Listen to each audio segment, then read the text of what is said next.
Welcome to this Visual C# tutorial, and today I'm going to show you how to create your own very first project in Visual C#. And the project we're going to make today is called MyNotes.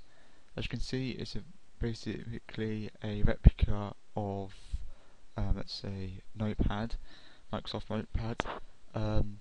We have three dialog boxes: a font dialog box, an open dialog box, and a save dialog box with a menu strip. Also we have a rich text box here, and I do apologise for any lag issues.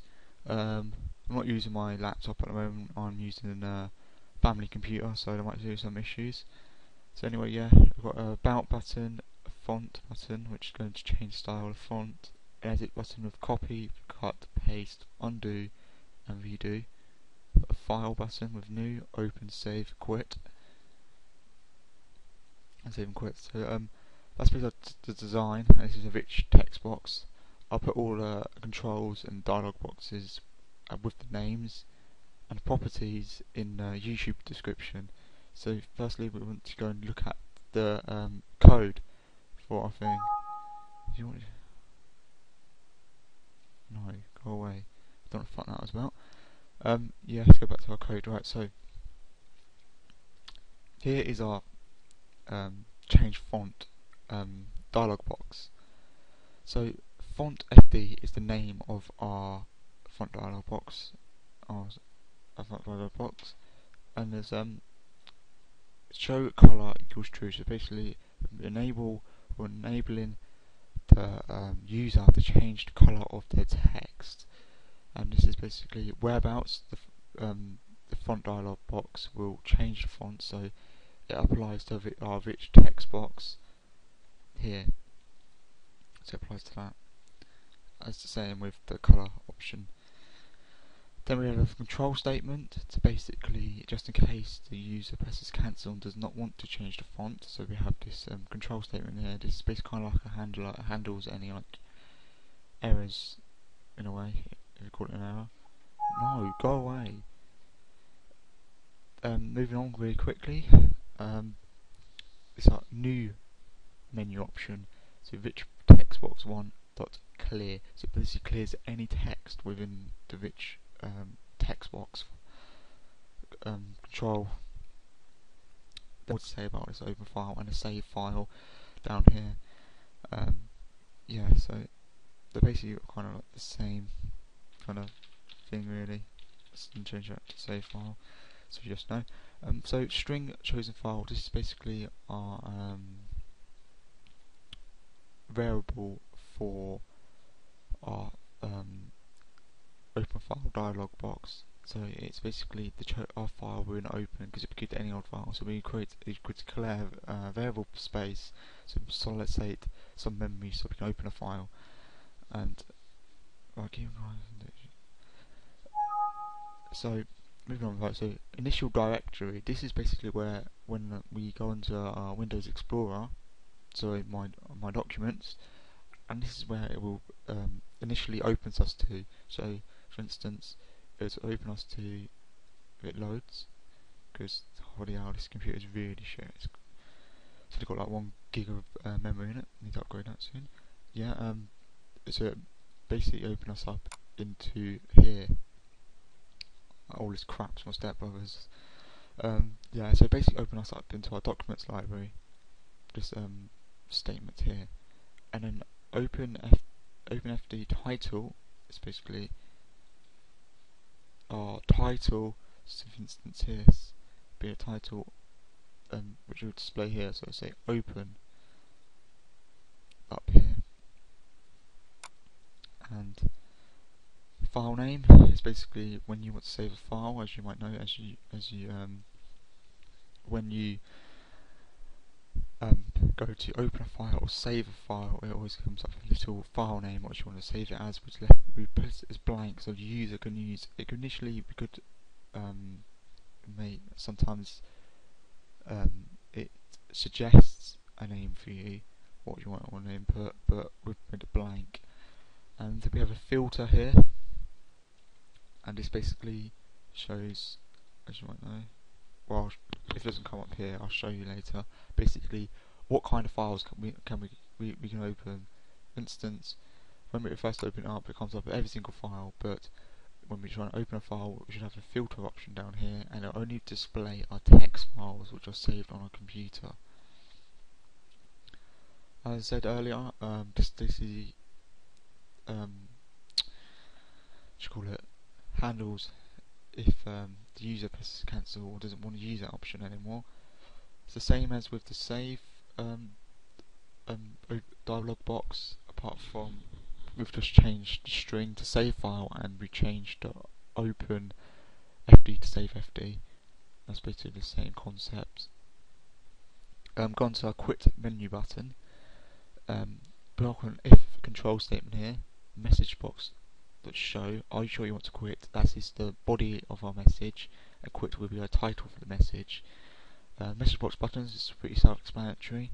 It's OK and cancel will be displayed, and the message box icon is basically the icon that displays a question, and it's basically saying if the user clicks OK, then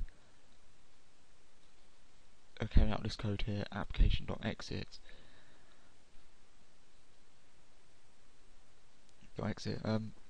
Going down to our copy and cut and paste buttons.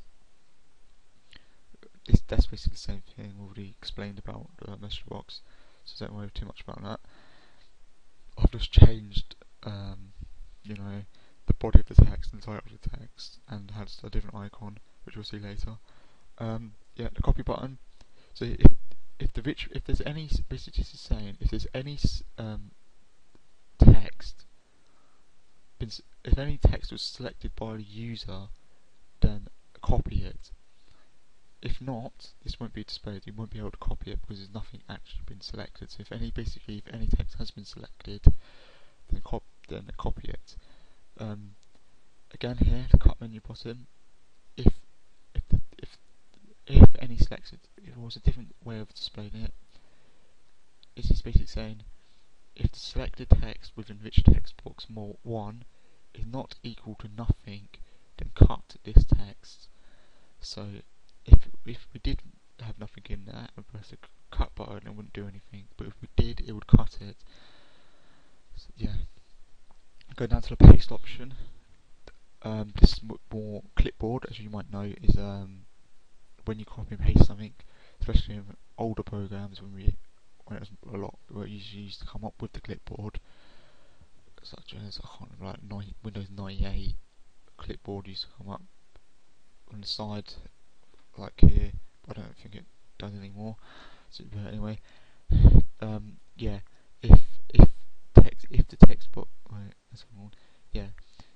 if the clipboard contains any data objects, get this data and then paste it. So basically, if the clipboard contains any text, because this data formats basically allows us to give control over what things can be pasted, which means it can be copied and pasted. It would only be text or images or anything else. And then we paste it.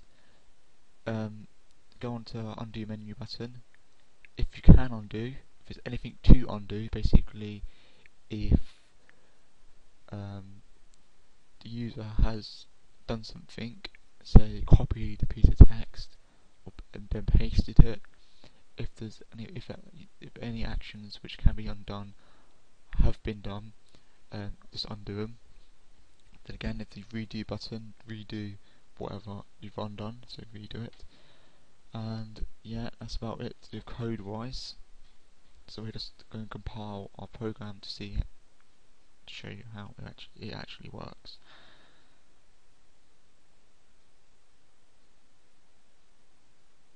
But if it does work, probably won't on this bloody computer.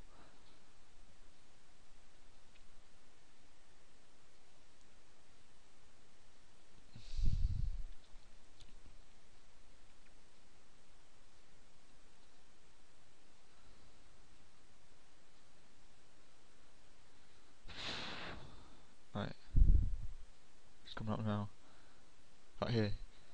Okay. It's a form. I'm going to type hello world, and that's a classic tutorial thing to do. If I can spell it right. So, wanted to demonstrate the copy options. Shortcut says copy. I'm going to paste. Paste again. Then I'm going to go on down to undo. Then undo. Fuck's sake. Brightly earlier.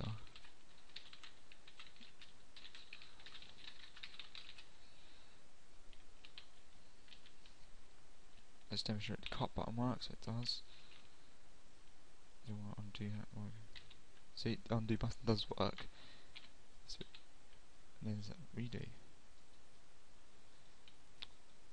Oh, shit. That's because I pasted it again. Yeah, so it does work. I don't know. Yeah, it's a file. It's gone to hello world. This mic keeps slipping off my bloody head. It's a pile of shit. Hello. Me works. Dialog box, as I wanted to explain earlier.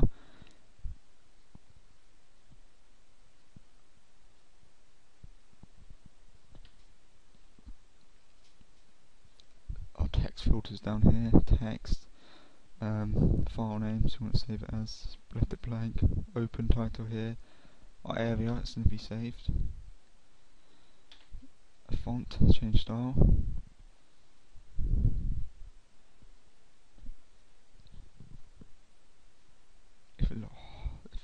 Seriously, I recommend editing videos at least 4 gig, but apparently the best is to do at least 6, but I find it comfortable with 4. Yeah, and especially our dialog box here, I can change the font, write some random crap. Don't know what's going on there. Which text box only really accept that text. So let's change the style. Let's change it to OCRA. Okay. Hi. Quit. I just want to quit. Cancel it. Cancel it. MyNotes open the 12th of June 2012. Quit. Insurance quit. Okay. And yeah, thanks for watching. Yeah, it's probably one of the worst tutorials I've ever done. Especially if the hardware on this computer is terrible, as it's a family computer. And yeah, thanks for watching. Apologise for the shittiness of this video. It's truly awful, I must admit that. The mic slips off my head, the code didn't even load fast enough. Certain things didn't even work, but it does. The code does work. Yeah, so thanks for watching.